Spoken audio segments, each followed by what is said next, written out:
They did not begin with gas chambers. They began with words.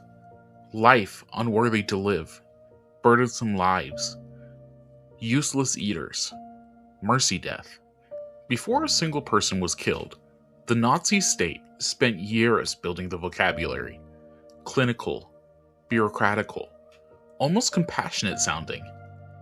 That would make what came next feel like policy rather than murder.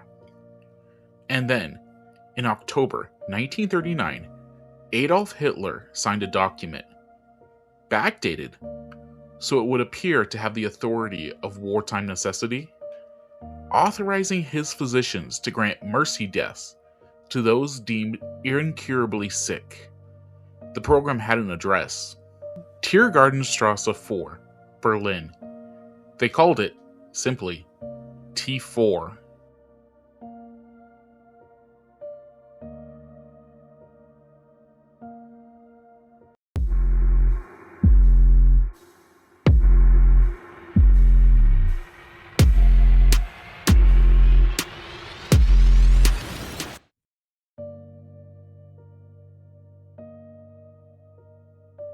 Medical forms were sent to every psychiatric hospital, every asylum, every institution housing disabled people across Germany. Doctors were required to fill them out for every patient. The forms were reviewed by committees of physicians who had never met the people they were assessing. They reviewed paperwork. They checked boxes. They signed their names. Patients were loaded into gray buses with painted over windows so no one could see inside. They were told they were being transferred to better facilities. Their families were told the same.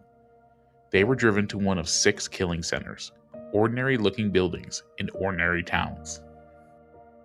The first method was starvation, then lethal injection.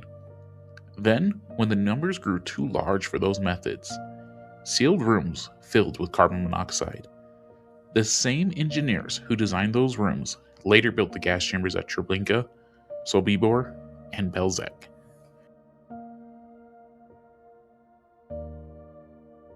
Between 200,000 and 300,000 people, children, adults, the elderly, anyone the state had decided cost more than they contributed. They called it health measure. They called it compassion. They called it science. Bishop Clemens von Galen of Munster, one of the few voices in Germany who said it plainly, stood before his congregation in August 1941 and called it what it was: murder. The regime briefly paused the program after his sermon. The killings continued in secret until 1945. The last child killed under T4 died 3 weeks after American troops had already occupied his town. No one had told the staff to stop. There are governments today, right now, in the world you live in, debating the forced institutionalization of people with disabilities. The language has changed. It always changes. It is never murder. It is never elimination. It is care. It is protection. It is management. It is cost efficiency. It is placement for the benefit of the individual and society. The Nazis did not invent the idea that disabled people were a burden on the state. They inherited it from a broader eugenics movement that had supporters in many countries, including the democratic ones. What made T4 unique was not the ideology, it was the willingness to act on it. The question that historians ask of every generation is not whether they have avoided the ideology, it is whether they have built the institutions, the legal protections, the political will, the cultural insistence on human dignity that prevent that ideology from becoming policy. The people killed under T4 were not killed by monsters. They were killed by physicians, by administrators, by committee members who signed forms and collected salaries, and went home to their families. The bureaucracy of murder does not require extraordinary evil.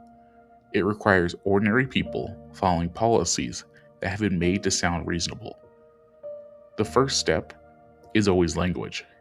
The language that divides people into productive and unproductive, the worthy and the unworthy, the ones whose lives have value and the ones whose lives are a cost to be managed. That language is not new. It is not gone. It is very good at sounding like something else.